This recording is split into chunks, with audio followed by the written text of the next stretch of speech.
വണ്ടി നിങ്ങൾ പരിചയപ്പെടുത്തി തരും? ഏത് മഞ്ഞ? മഞ്ഞക്ക് പേരൊന്നുമില്ലേ? അല്ല നീ കുറച്ച് ഏത് വണ്ടിയാണത്? എടാ ഇത് നീ കുറച്ചേരം മുമ്പ് പറഞ്ഞില്ലേ ഇതിന്റെ ബാക്കിലാണ് എഞ്ചിൻ വന്നേന്ന്? ഏതെങ്കിലും വണ്ടിക്ക് പറഞ്ഞായിരുന്നാ? എടാ ഈ വണ്ടിക്കാണ് ബാക്കിൽ എഞ്ചിൻ വന്നത്, മനസ്സിലായാ? ആരോടാ പറയണത്? അവൻ പറഞ്ഞു മഞ്ഞ വണ്ടി ചെയ്യാനായിട്ട്. അപ്പോൾ നമുക്ക് മഞ്ഞ വണ്ടി എന്ന് പറഞ്ഞു കഴിഞ്ഞാൽ നമ്മുടെ ടാറ്റ നാനോ നമുക്ക് ഇവിടെ മാത്രമല്ല അപ്പുറത്ത് നമുക്ക് പൊളിക്കാനായിട്ട് വന്നിട്ടുണ്ടായിരുന്നു. അപ്പോൾ ഇത് നമുക്ക് വന്നിരിക്കുന്നത് ഈ കാണുന്ന മഞ്ഞ കളറ് ടാറ്റ നാനോ നമുക്ക് പൊളിക്കാനായിട്ട് വന്നിട്ടുണ്ട്.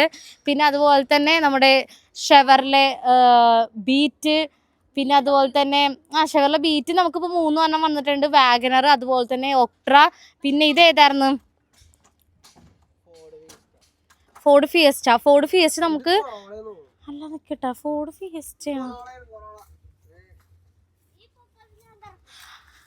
ഫിയസ്റ്റ ഗ്ലോബൽ ഫിയസ്റ്റ അവിടെ കിടക്കണം. പിന്നെ അതിൻ്റെ ഫ്രണ്ടിലാ ടൊയോട്ട കൊറോള, പിന്നെ അതുപോലെ തന്നെ പിന്നെ ടാറ്റ സസ്റ്റി. അതെ, ഇതിന്റെ അലോയിട്ടാ. ഈ ടാറ്റ സസ്റ്റിന്റെ അലോയ്സ് നല്ല അടിപൊളിയായിട്ടുള്ള അലോയ്സ് ആണ്. അത് നിങ്ങൾ വേണമെങ്കിൽ നോട്ട് ചെയ്ത് വെച്ചോട്ടാ.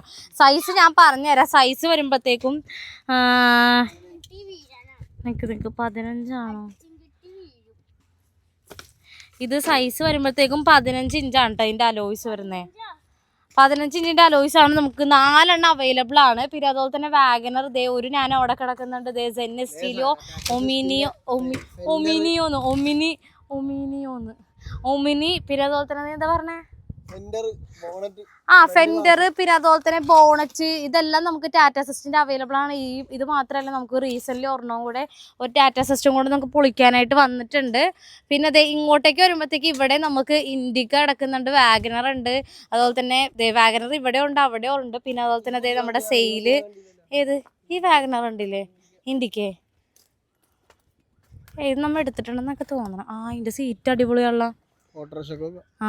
നല്ല കിടില സീറ്റാണ് ഗൈസ്. 2 എണ്ണം ഉള്ളൂ കേട്ടോ, വേഗം എടുത്തോ. അപ്പൊ ആർക്കെങ്കിലും ഇപ്പൊ ഞാൻ കാണിച്ച വണ്ടികളിൽ ഏതെങ്കിലും ഒക്കെ പാർട്സ് നിങ്ങൾക്ക് വേണമെന്നുണ്ടെങ്കിൽ നമ്പർ ഞാൻ താഴെ മെൻഷൻ ചെയ്യുന്നുണ്ട്, അതിലേക്ക് വിളിക്കുക. പിന്നെ അതുപോലെ തന്നെ എറണാകുളത്തുള്ളവരൊക്കെ ആണെന്നുണ്ടെങ്കിൽ നിങ്ങൾക്ക് ഇങ്ങോട്ടേക്ക് വരാൻ പറ്റില്ല എന്നുണ്ടെങ്കിൽ നമുക്ക് പോർട്ടറിനുള്ള സൗകര്യം ഉണ്ട്. അപ്പൊ അത് പോർട്ടർ എന്താണെന്നുള്ളത് വെച്ച് കഴിഞ്ഞാല് എറണാകുളത്ത് ഇപ്പം നമ്മൾ അറിയില്ല സിറ്റി ആയതുകൊണ്ടിട്ട് തന്നെ നിങ്ങൾക്ക് തൊട്ടടുത്തൊക്കെ ആണെന്നുണ്ടെങ്കിൽ നിങ്ങൾ ജസ്റ്റ് ഓർഡർ ചെയ്താൽ മതി, ബുക്ക് ചെയ്താൽ മതി. നിങ്ങൾ എന്ത് സാധനമാണോ ബുക്ക് ചെയ്യുന്നത് അത് പെട്ടെന്ന് തന്നെ വീട്ടിലെത്തും.